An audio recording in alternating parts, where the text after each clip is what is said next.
Hello, my friends. Today's another day of Subaru tinkering. What I have here is something you're all familiar with. It is an FB25 out of a 2017 Legacy. I bought it from Pam's up in the cities in Minnesota, and this is my third one from them, I believe, and they've been really good to work with. This engine has 134,000 miles on it. That's the only one that they had that was under $1,000. I think this one was $350 plus 175 shipping. So I'm going to try to put this in a 2015 Forester today.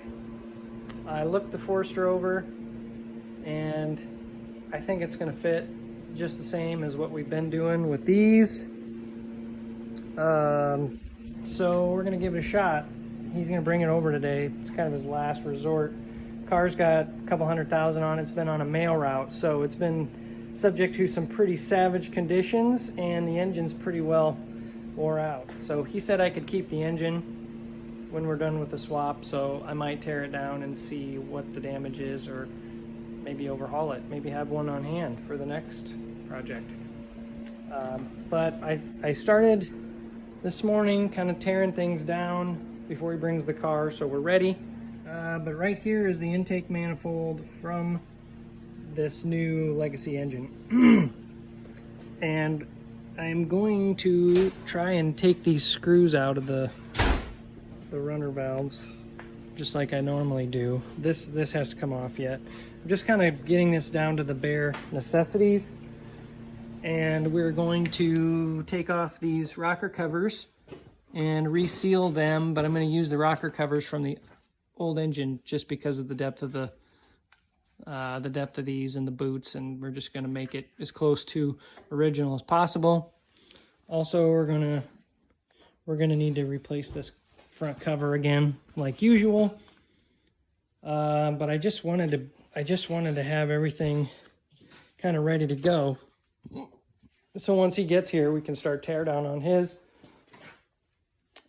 get it on the hook, and start moving stuff over to this new engine and put it in a day, hopefully. We'll see. Stay tuned.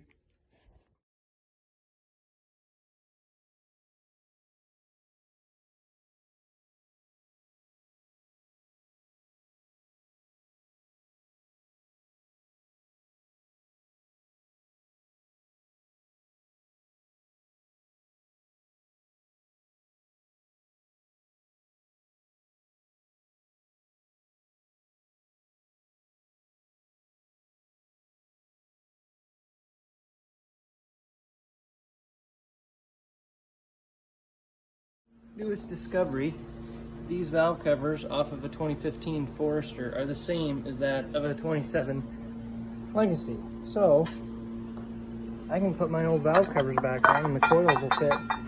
So anyway, didn't have to swap these over, but I wanted to reseal them anyway, because that's a real common spot to leak, is these spark plug tube boots.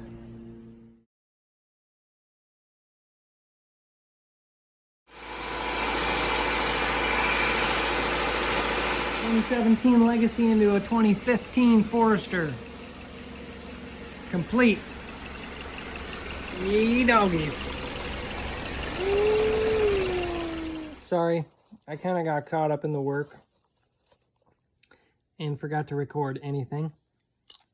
So right now, while I'm thinking of it, I'm at home, I'm just gonna eat some popcorn and tell you that swap was basically the same 2015 Forester as the 11, 12, and 13 Foresters, except for the rocker covers, as I've shown, are the same from a 17 Legacy to a 2015 Forester. And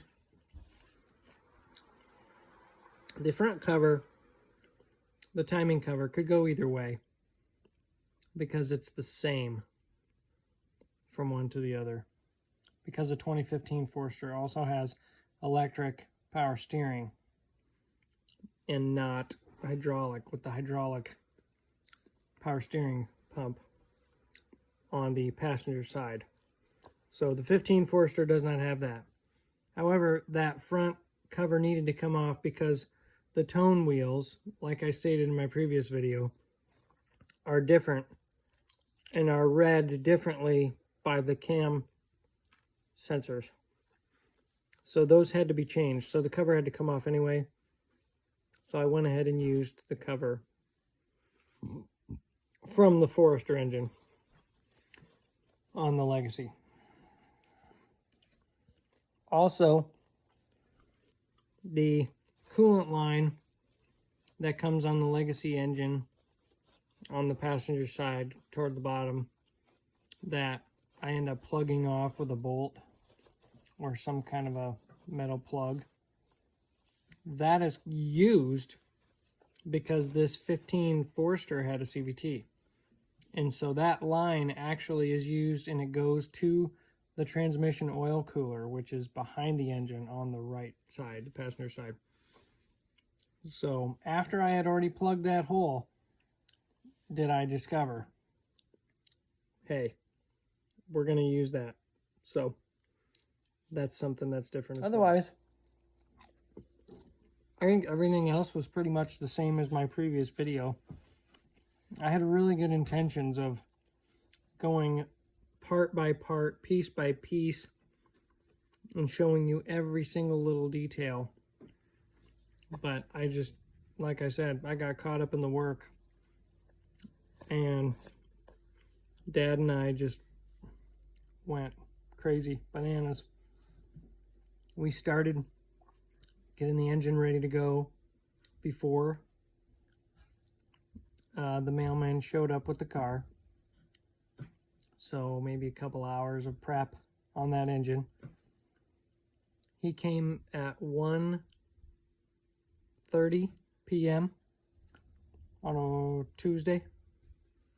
We worked until 5 and quit.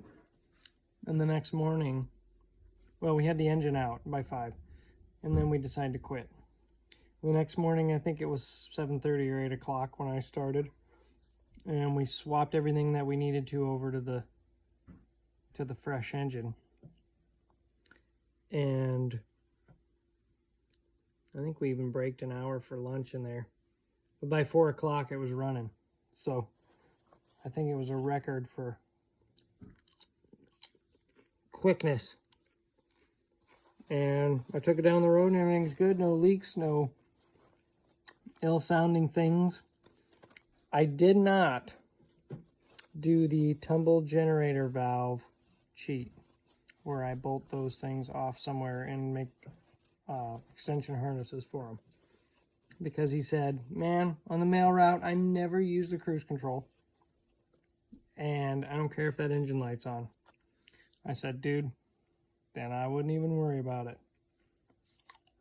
So far, so good. Thanks for watching. Stay tuned for the next engine swap.